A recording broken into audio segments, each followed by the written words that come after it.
இயேசு கிறிஸ்துவின் இனிய நாமத்தில் வாழ்த்துக்கள்.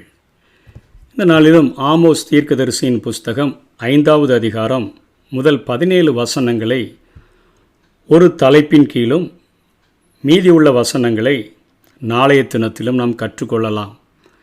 இங்கே ஆமோஸ் ஒரு புலம்பல் பாடலை பாடியிருக்கிறதை நாம் பார்க்கிறோம்.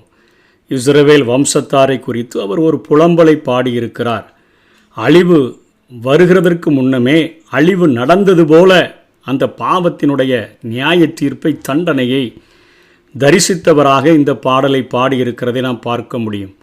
இஸ்ரவேல் என்னும் கன்னிகை விழுந்தால் அவள் இனி ஒருபோதும் எழுந்திருக்க மாட்டாள், தன் தேசத்திலே விழுந்து கிடக்கிறாள், அவளை எடுப்பாரில்லை என்று சொல்லி இங்கே ஆமோஸ் தொடங்குகிறதை பார்க்கிறோம். இஸ்ரவேல் என்னும் கன்னிகை என்று சொல்லி அவர் பேசுகிறதை பார்க்கிறோம். ஆனால் கன்னிகை என்று சொல்லக்கூடிய அளவிற்கு அந்த நாட்களிலே இஸ்ரவேல் தேசமானது சுத்தமாக இல்லை. இஸ்ரவேல் என்னும் கன்னிகை விழுந்தால் அவள் இனி ஒருபொழுதும் எழுந்திருக்க மாட்டாள், தன் தேசத்தில் விழுந்து கிடக்கிறாள் என்று சொல்லிட்டு அடுத்தபடியாக சொல்கிறாரு, நகரத்திலிருந்து புறப்பட்ட 1000 பேரில் 100 பேரும் 100 பேரில் 10 பேரும் இஸ்ரவேல் வம்சத்தாருக்கு மீந்திருப்பார்கள் என்று கர்த்தராகிய தேவன் சொல்லுகிறார்.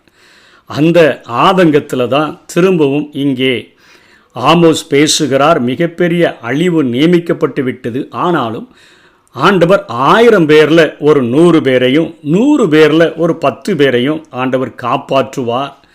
அதனால் அவர்களை பார்த்து அவர் சொல்லுகிறார், என்னை தேடுங்கள் அப்பொழுது பிழைப்பீர்கள் என்று சொல்லி 4வது வசனத்திலும் அவர் சொல்லிக் கொடுக்கிறதை பார்க்கிறோம். இஸ்ரவேல் கன்னிகையாக வாழ வேண்டும் என்பது ஆண்டவருடைய விருப்பம். 2 ராஜாக்கள் 19:21 பார்க்கிறோம், சீயோன் குமாரத்தியாகிய கன்னியா ஸ்திரீ என்று சொல்லப்படுகிறது. எரேமியா 14:17 என் ஜனம் என்கிற குமாரத்தியாகிய கன்னிகை என்று சொல்லப்படுகிறது.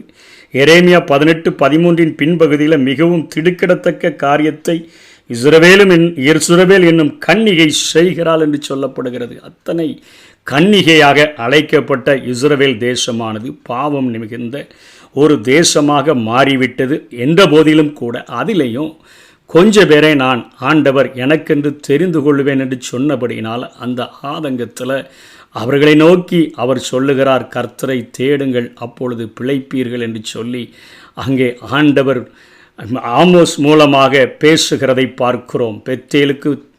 பெத்தேலை தேடாதேயுங்கள், கில்காலிலும் சேராதேயுங்கள், பெயர்சபாவுக்கும் போகாதேயுங்கள், கில்கால் சிறையிருப்பாகவும் பெத்தேல் பாலான ஸ்தலமாகவும் போகும் என்று சொல்லி ஆண்டவர் இங்கே தீமை செய்தலை விட்டுவிடும்படியாக சொல்லுகிறார்.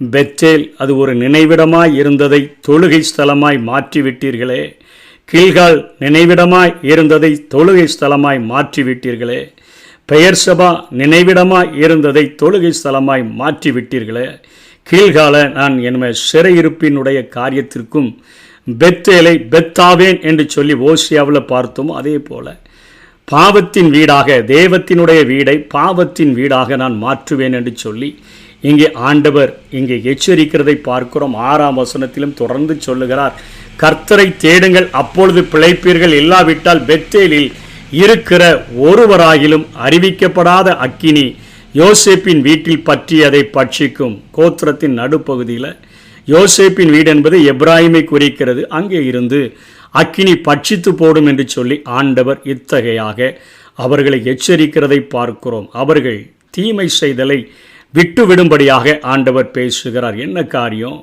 நியாயத்தை எட்டியாக மாற்றி நீதியை தரையில் தள்ளி விலப்பண்ணுகிறவர்களே அவரை தேடுங்கள் என்று சொல்லி, நியாயத்தை ஏன் எட்டியாக மாற்றினாங்க, நீதியை எப்படி தரையில் விலப்பண்ணினாங்க அப்படின்னு சொல்லி நம்ம பார்த்தோம் என்று சொன்னால், கீழே உள்ள வசனம் 10லிருந்து 15ஆம் வசனம் வரையிலும் ஒளிமுக வாசல்களில் அவர்கள் ஒடுக்குதல்களை செய்ததை பார்க்கிறோம்.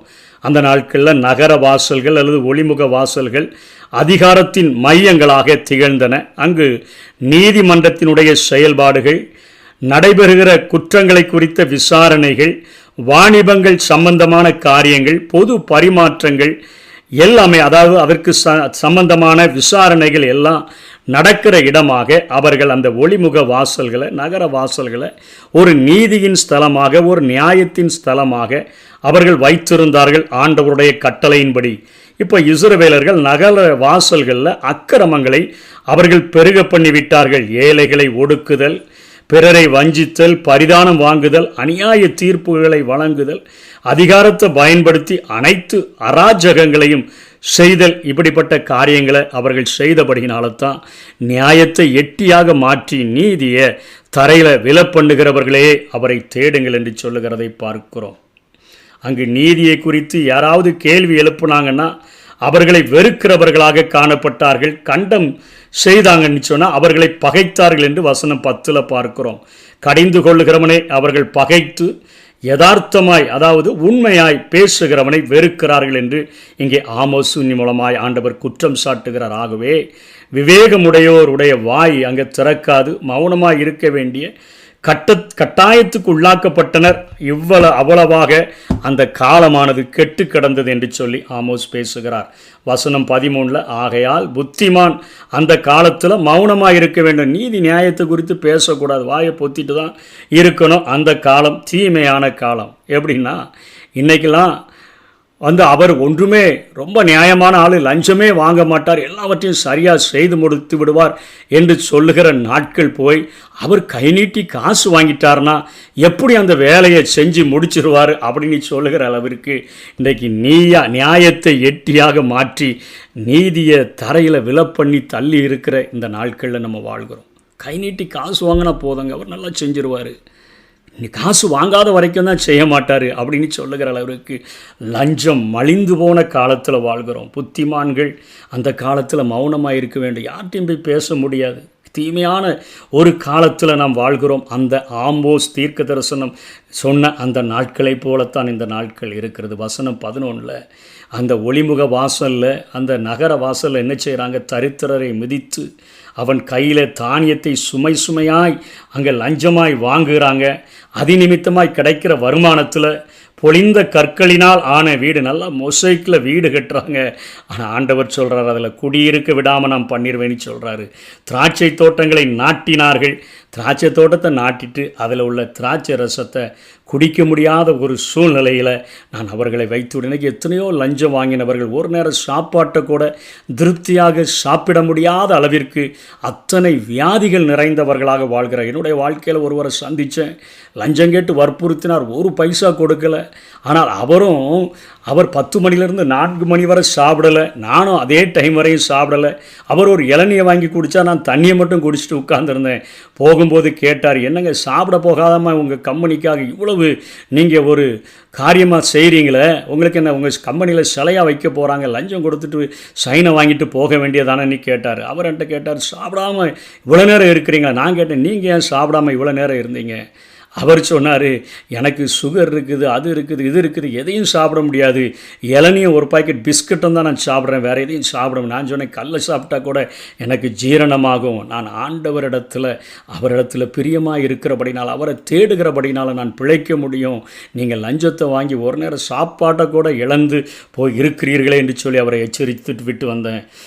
திராட்சை தோட்டத்தை நாட்டுகிறார்கள் லஞ்சத்தில், ஆனால் அந்த திராட்சை ரசத்தை குடிக்க முடியாமல் இருக்கிற ஒரு நிலைமையை குறித்து இங்கே பேசுகிறார். 12ஆம் வசனத்தில் நீதிமானை ஒடுக்கி பரிதானம் வாங்கி ஒளிமுக வாசலில் ஏழையினுடைய நியாயத்தை புரட்டுகிறாங்க. 14, 15 தீமை செய்தலை விட்டு நீங்கள் நன்மை செய்ய படிச்சிங்கன்னு சொன்னால் நிச்சயமாக ஆண்டவர் உங்களை ஆசீர்வதிப்பார், உங்களை மீந்திருக்கிற அந்த ஜனங்களோடு கூட உங்களை ரட்சிப்பார் என்கிற காரியத்தை குறித்து இங்கே பேசுகிறதை பார்க்கிறோம். இந்த 5ஆம் அதிகாரத்தில் அழகாக ஆண்டவர் திரும்பவும் தன்னை குறித்து ஒரு காரியத்தை வெளிப்படுத்துகிறார். அவரை 8ஆம் வசனத்தில் அருமீனையும் மிருக சீரிஷத்தையும் உண்டாக்கினவர் என்று சொல்லி நாம் பார்க்கிறோம். அவர் மரண இருளை விடியற்காலமாக மாற்றி பகலை ராத்திரியாக அந்தகாரப்படுத்துகிறவர். தன்னுடைய பிள்ளைகளுக்காக மரண இருளை விடியற்காலமாய் மாற்றி இன்றைக்கு துரோகம் பண்ணுகிறவர்களுக்கு பகலை ராத்திரியாக அந்தகாரப்படுத்துகிறவராக இருக்கிறார். இன்றைக்கு ஜனங்கள் பாவம் பெருகிச்சுன்னா சமுத்திரத்தின் தண்ணீர்களை வரவழைத்து அவைகளை பூமியின் விசாலத்தின் மேல் ஏற்றுகிற ஊற்றிவிடுகிற ஒரு ஆண்டவராக இருக்கிறார். அருமீன் மிருக சீரிஷம் என்பது விண்மீன்களை குறிக்கக்கூடியதாக இருக்கிறது. யோபு 9:9 இன்னும் அவர் சேர்த்து சொல்கிறாரு, துருவ நட்சத்திரம் என்பதையும் சேர்த்து அவர் அங்கே சொல்லுகிறதை பார்க்கிறோம். அருமீன் என்பது கார்த்திகை விண்மீன்கள் என்று அழைக்கப்படுகிறது. மிருக சீரிஷன் இவைகளையெல்லாம் நட்சத்திரங்கள் மனிதனுடைய வாழ்க்கையை பாதிக்கிறது என்று சொல்லி எல்லா மனுஷனும் இன்றைக்கு நாள் பார்க்கிறது, நட்சத்திரம் பார்க்கிறது, குறி கேட்பது, அவர்கள் எழுதி வைத்து கொள்ளுவது, எந்த நட்சத்திரத்தில் பிறந்தீங்கன்னு சொல்லி ஏடு எழுதி கொள்ளுகிற எல்லா காரியங்களையும் செய்திருக்கிறார்கள். ஆனால் ஆண்டவருடைய பிள்ளைகள் அவரை ஏற்றுக்கொள்ளும் பொழுது உன்னதங்களில் அவரோடு கூட உட்கார வைக்கக்கூடிய அளவிற்கு உயர்த்தப்படுகிறபடினால, இன்றைக்கு சிருஷ்டியின் மகுடமாக மனிதன் இருக்கிறபடினால, இன்றைக்கு நட்சத்திரங்கள், விண்மீன்கள், சூரியன், சந்திரன் எல்லாம் மனிதனுடைய பயன்பாட்டிற்காகத்தான் ஆண்டவர் உண்டாக்கி இருக்கிறபடினால, அந்த சிருஷ்டிகளை பார்க்கிலும் மனிதன் சிருஷ்டியின் மகுடமாக இருக்கிறபடினால அந்த சிருஷ்டிகளை தொழுது கொள்ள வேண்டியதில்லை. சிருஷ்டிகள் நம்மளை பாதித்து விடும்னு சொல்லி பயப்பட வேண்டியதில்லை. நாம் பயப்பட வேண்டிய ஒரே ஒருவர், அவர் சிருஷ்டி கர்த்தா மாத்திரமே. அவர்தான் நம்மை இந்த உலகத்தில் உள்ள எல்லா சிருஷ்டிகளுக்கும் மகுடமாக நம்மை உண்டாக்கி வைத்திருக்கிறார். சூரியன் நமக்கு வெளிச்சத்தை தரவும், சந்திரன் நமக்கு வெளிச்சத்தை தரவும், இன்றைக்கு ஒவ்வொரு காரியங்களும், நட்சத்திரங்கள் நமக்கு வெளிச்சத்தை தரவும் தான் இந்த பூமியை ஆண்டவர் உண்டாக்கி வைத்திருக்கிறார். மனிதனைத்தான் சிருஷ்டியின் மகுடமாக வைத்திருக்கிறார். சிருஷ்டிகராகி அவர் ஒருவரை மாத்திரம்தான் மனிதன் தொழுது கொள்ள வேண்டும் என்று நினைக்கிறான். அவரை மட்டும் விட்டுட்டு அவன் செய்கிறதையும், அவன் செய்கிற சிருஷ்டியையும் தொழுது கொள்ள ஆண்டவர் உண்டாக்கின சிருஷ்டியையும் தொழுது கொள்ளுகிறவனாய் மாறிவிட்டபடினால தேவனை சந்திக்கும்படி ஆயத்தப்படு என்று சொன்ன கடந்த அதிகாரத்தில் சொன்ன வார்த்தையே இங்கே ஆண்டவர் நினைவுபடுத்துகிறதை பார்க்கிறோம். ஆமோஸ் புலம்புகிறார். மிகப்பெரிய ஒரு அழிவு வரப்போகிறது, மிகப்பெரிய ஒரு காரியம் நடக்கப் போகிறது. இன்றைக்கு 1000 பேரில் 100 பேர் தான் தப்ப போகிறாங்க, 100 பேரில் 10 பேர் தான் தப்ப போகிறாங்க. அதில் நீயாக ஒரு ஆளாக இருந்துவிடு, நீ தேவனை தேடுங்கள், அப்பொழுது பிழைப்பீர்கள் என்கிற காரியத்தை குறித்து அவர் பேசுகிறார். கர்த்தரை தேடுங்கள்.